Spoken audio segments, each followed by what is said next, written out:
It's Monday, May 24, 2021. Just 11 days ago, the NTSB produced the cockpit voice recorder from the fatal, tragic crash of November 525 Echo Golf, in which pilot Andrew Davis and two other passengers were killed in that crash. This crash has to do with the system called the Tamarack active winglets. This is actually part 2 to this video. It's going to be a standalone because I wasn't intending to do a part series to this. I kind of concluded with everything. I'm shocked that the NTSB, under the direction of Robert Sumwalt, waited 2.5 years. This accident happened November 30th of 2018.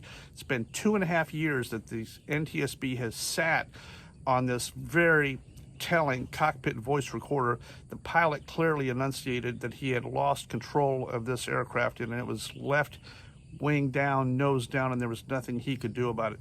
Since that time, via Facebook and private message on Facebook, I got a message from a guy that I didn't know. His name was Jacob Klingensmith. Never heard of him. Here's his picture right here. Jacob Klingensmith. So I answered him. I didn't know who he was. We talked a little bit via Facebook, and then I got this transcript here, which I'll read to you right now. I finally asked him the question, are you a party to an investigation? And he replied, yes, I'm president of Tamarack Aerospace and formerly chief engineer. And I was like, seriously? You're the president and you're writing to me on Facebook? So I wrote back and I said, okay, I'm not sure what else there is to talk about. The CVR was pretty clear. And he answered with some pictures. He sent me some pictures via Facebook and he said, here's a CJ, which is a Citation jet, that had a similar in-flight experience but thankfully landed. I don't see the CVR as being so clear.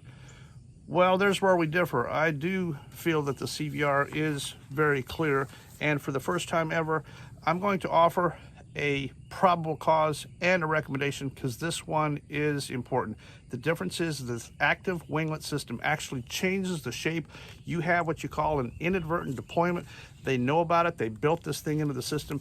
What I'm very, very disappointed in is the fact that Tamarack, after the fact, this just came out a few days ago, produced their bulletin.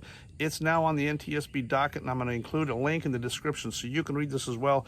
Point 5, under further actions from Tamarack, it says, given the significance of the 19-second elapsed time between the roll onset and first indication of recovery actions, they're saying that the pilot waited 19 seconds to initiate any kind of a roll recovery effort, which is totally insane, and that's not true. That's not what actually happened. So on the basis of that, I think that you have Tamarack's emergency memory items here are throttles to idle, speed brake extend, autopilot trim, disconnect, push, maintain lateral control, airspeed reduced to 161 knots or less.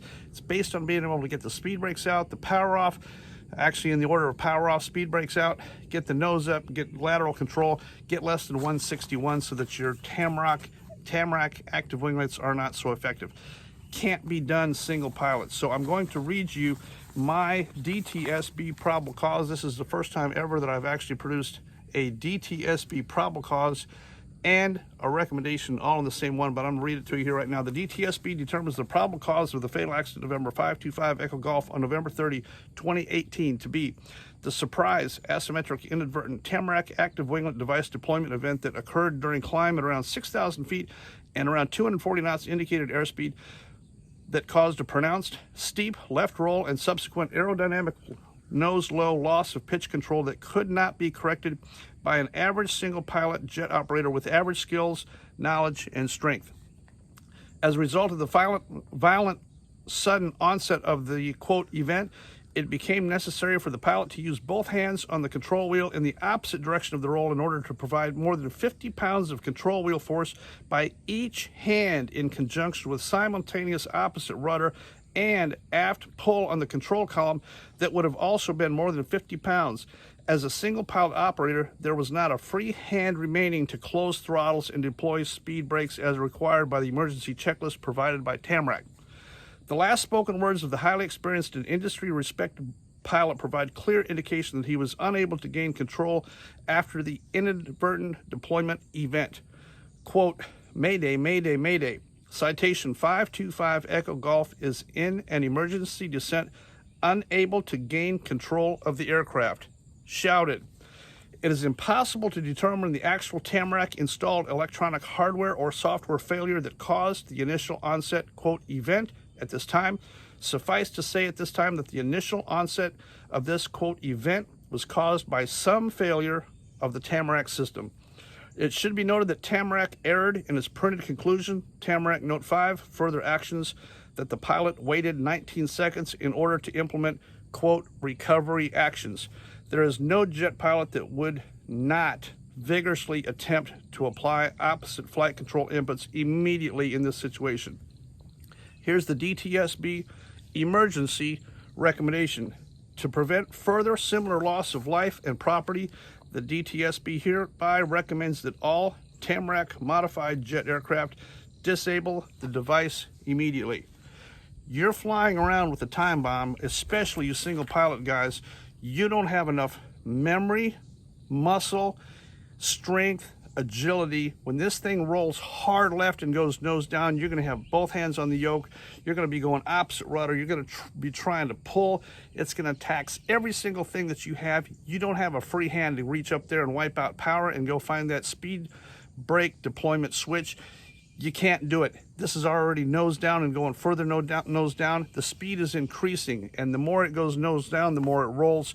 You're in a lose-lose situation. I think this pilot, in this event from 6,000 feet, it's not recoverable, single pilot. I know that they did some testing where they were able to prove that it could be recoverable, but the fact is they know that inadvertent spoiler deployment, asymmetric, which means one side only, or in opposite direction, is entirely possible. And I believe on these installed aircraft, I think it's probably likely. I'll conclude this video by saying I am a fan of winglets. Aerodynamic efficiency is not debatable. The fixed winglets, which alter the spar and structure in an aircraft, are totally fine. This active system is exactly like the Boeing 737 MAX, where we lost one 737, had no idea that the MCAS system was even installed, and then we had to lose a second 737 before we ever even figured out what was going on, and then it takes a whole bunch of everything to get that fixed.